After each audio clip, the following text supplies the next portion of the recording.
and thank you for clicking on this video. So I wanted to ask you, how do you react to bad things? Um, Now, of course, even in the question, I mean, the term bad is really subjective in a way, as far as how everyone reacts to certain things. Um, the truth isn't subjective, but what we see as bad things, that varies depending on the person, of course. So I wanted to ask you and bring this to your awareness, how do you react to bad things? um, and I've been kind of talking about, trials, tribulations, going through the fire and all that. And there's a purpose. There's always a purpose. No matter what it is, God uses it for an expected end. That's good. And so you have to keep that in mind. You have to keep that in mind. Um, Also, everything is in this world is temporary. Like, even if you're dealing with something that's lifelong, I'm using a lot of quotes today, lifelong, like here on earth, even your life here on earth is temporary. Okay. So in the, not the big scheme of things, but in the bigger scheme of things, um, try to keep that perspective that what we learn and the gifts that we have here or we gain here, we take with us for eternity, and there's a purpose for it. Okay. Um, but I want to bring this up because this is definitely something the Lord has been working with me on for a while. And there's really different stages, of course. Just like how, depending on the person, people can see some things as bad and some things as not so bad or whatever. Um, there's different situations or different triggers, I would say, that may cause people to react in different ways, because we're all unique. We're all unique. And there's been different, let's say, I would maybe stages or just really different scenarios or whatever that God has presented me with. And really, the whole goal is to be love in every moment and live in the moment, right? Not get snared, not be quick to anger and all that. Well, I've gotten better in some of, for me, what would be maybe easier things to do. But really been, like when I mentioned the fire, he's been really dealing with something I've never, of course, could even think of. A scenario I couldn't even think of, and he knows, he's the all-knowing. He knows us better than we know ourselves. But it has been tough, and I'm definitely not overcome it, and I'm working on it. But it's tough, always, going through the fire at the time. But I want to bring this up to your awareness because, first of all, you control how you act, period. How you react, how you be proactive, like whatever. You control how you act. Now, the thing is part of that is because, of course, we're emotional beings. You can't try to ignore emotions. They're true. They're real. Okay. But sometimes, really, it's the way we have our mindset that affects our emotions, that affects how we react or act or whatever. So I want to bring this to your awareness because it's not just in that moment, but it's going through those moments and trying to be stronger in those moments by learning truth, learning lessons from those. Okay. It's kind of like the old saying, and I've touched on this before, but it's kind of like the saying, is the glass half full, the glass half empty. Okay. But to try to help you with that, keep in mind, God's got everything under control. He doesn't allow things to happen without a purpose, and that purpose has an expected end that's good. Okay. And it's hard to convey that. I can't make you believe it or really know it, okay? But the only way for you to know that is to really do the walk with God and experience God in your life. Okay. So this is really kind of a preface to what what I want to get to. I've got some Bible verses I'm going to read, of course, but I want to bring this to your awareness because, like, when you react in anger, really it hurts us. It's not hurting the person necessarily, okay? Or when you stew in anger or whatever, that only hurts us, okay? And really, those moments are trials to give us an opportunity to show God through us, God being love, okay, and being the light. And so really, like the Bible speaks about, try to rejoice in those times because God is only working on you to make you stronger, okay? It sucks. Believe me, I know it sucks. But he loves you infinitely. Everything's done or allowed because of love, okay? As far from God. Now, man, we're all evil, okay? So don't blame God for man's free will and actions, okay? But no matter what man does, God can use that for an expected end that's good. So you have to keep that in mind. And if you don't believe it or know it right now, I can't blame you. I was there most of my life. I didn't really know it until a few years ago.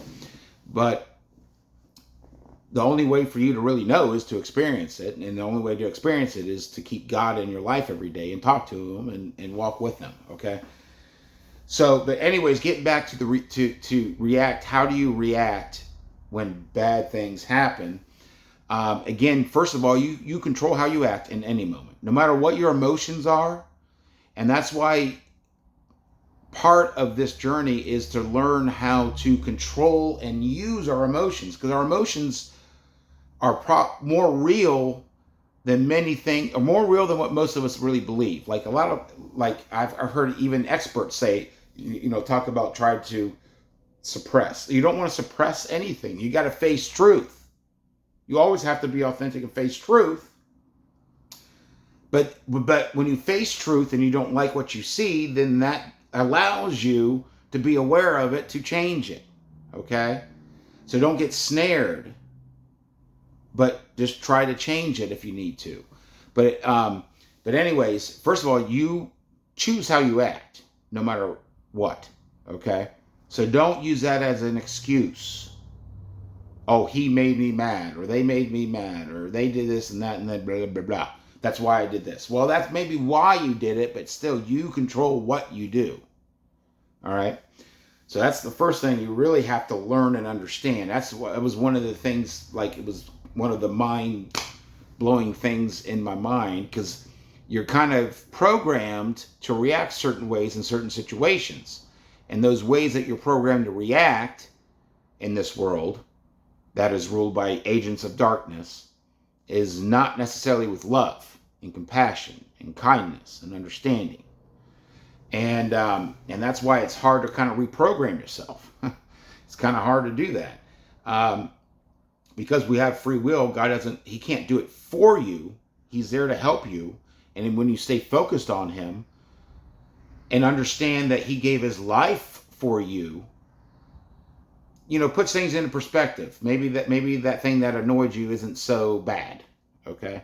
So anyways, you have to understand that you can control your actions. Now, as far as how to act, again, the goal is really simple, but it's not easy at all. I mean, the whole goal, to put it in simple terms, is try to be love in every moment and live in the moment. Okay? And I've talked about that stuff in the past, but I want to read some Bible verses here. It's almost 10 minutes in the video. Sorry, try to keep this short. But the first verse I'm going to read here is Proverbs chapter 19, verse 11, which says, "The discretion of man deferreth his anger, and it is his glory to pass over a transgression." That means basically, don't fall in that snare that the agents of darkness try to set for you. Because really, It's not necessarily other people we have conflicts with. It's principalities unseen that we're combating against. Okay? It is literally the old, I mean, it seems like it's old and we complicate things nowadays, but it's so simple. It is literally love versus not love, lack of love. It is it is light versus darkness. It is evil versus good. I mean, whatever words you want to say, it is really that, black and white. There is no gray area. I mentioned the gray areas. We create these gray areas because we have excuses, but to make us feel better. But there are no excuses. There really is no gray area, but it takes if you don't believe that or see that, it takes a while to really get there, and it takes God. It takes involving God in your life and experiencing God, who is truth, for you to see the truth. Okay, I'm kind of going off on some tangents, but what this is talking about is, don't be quick to anger, and when wrongs are done to you, don't seek justice, because the Lord is just, and you don't know if you will gain gifts from the wrongs that are done to you, because you were needed for that other person to have an experience that really teaches them, if that makes sense.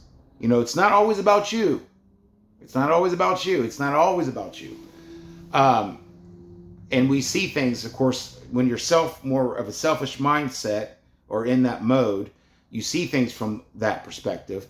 But you could be the blessing, which unfortunately may be the whipping boy for someone else in a situation, for them to have an experience that lets them realize a lesson. Okay? So don't do that. Now, if there's any injustices, like, God is just. No one gets away with anything. Okay? No one gets away with anything. You can be forgiven, definitely. That's what our Lord came here and did and sacrificed his whole life for. So you can be forgiven, but it doesn't take away from what you've done. But again, don't be snared, because the Lord loves us, and that's why he saved us. Okay?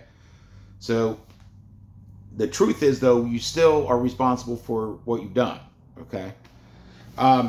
So anyways, try to see those situations differently. If you see yourself as a victim in this world, oh my goodness, it is such a victim mindset. It tries to program in us. We're not victims, okay? We are blessings. We're not helpless, little insignificant pieces, massive cells. We are a creation of the Almighty, the Infinite, okay? So you have a purpose. If you exist, you have a purpose. You are special, you are unique, and you're important. Everyone is, okay? But that's kind of going off on a tangent, that's going off on a tangent here. I'm going to try to stay focused. Sorry. Try to stay focused. So the next verses I'm going to read here is Ephesians chapter 4, verses 31 and 32, which say, "Let all bitterness and wrath and anger and clamor and evil speaking be put away from you with all malice. And be ye kind one to another, tender-hearted, forgiving one another, even as God, for Christ's sake, hath forgiven you." Okay? So again, it kind of goes back to, do unto others how you want to be treated. How can you ask for forgiveness for something if you hold that same thing against others? And we all make mistakes. Like Jesus said, he who hath without sin cast the first stone, right? It's hard to keep that in mind and focus on it. That's why you go through these experiences and these trials and tribulations, and you get stronger, and you come out like gold, like I've talked about, okay? So the last verse here I'm going to read, I dropped it, is James chapter 1, verses 19 through 22, which says, "Wherefore, my beloved brethren, let every man be swift to hear, slow to speak, slow to wrath. For the wrath of man's worketh not the righteousness of God. Wherefore lay apart all filthiness and superfluity of naughtiness, and receive with meekness the engrafted word, which is able to save your souls." Okay? Now this one is more about when I talked about the fire and what I'm going through is really kind of more what I'm dealing with, because it's not easy. It's not natural. Our flesh wants to scream out in anger and scream for, and get justice and revenge and all that, because our flesh is sin. I mean, it's death. It's basically death. Again, life is not death. Like, we are life, what we are. Again, we're not our bodies. So I'm kind of going off on tangents, I know. But keep in mind that we are life, but our bodies is death. Okay, they die. They're temporary. Life isn't temporary. Okay. So anyways, I want to bring this up to you. If you're one that hasn't really thought about this, because the excuse is, well, he made me mad, or they made me mad, or they did this and that, blah, blah, blah, blah. All these excuses. There is no excuse. We are responsible for our actions no matter what anyone else does. And so don't get snared by the darkness in those situations. And it's not easy, like I said. I'm going through it, and I'm failing, but I'm getting stronger. And as part of that, to be able to do that, is really being mindful of truth, because the truth will set you free. The way things really are, not just the big picture, but the bigger picture. Okay. I don't know. Hopefully this helps someone out there, or just be encouraged. Be encouraged, because you never know what tough things or what injustice someone did to you. You were the blessing for that person. Okay? As far as when you look at the bigger picture. Okay? So keep that in mind. So anyways, if you like the video, please thumbs up. Subscribe if you haven't already subscribed. Ring-a-ding-a-ling that bell for notifications to let you know when I upload videos. And as always, stay strong and God bless.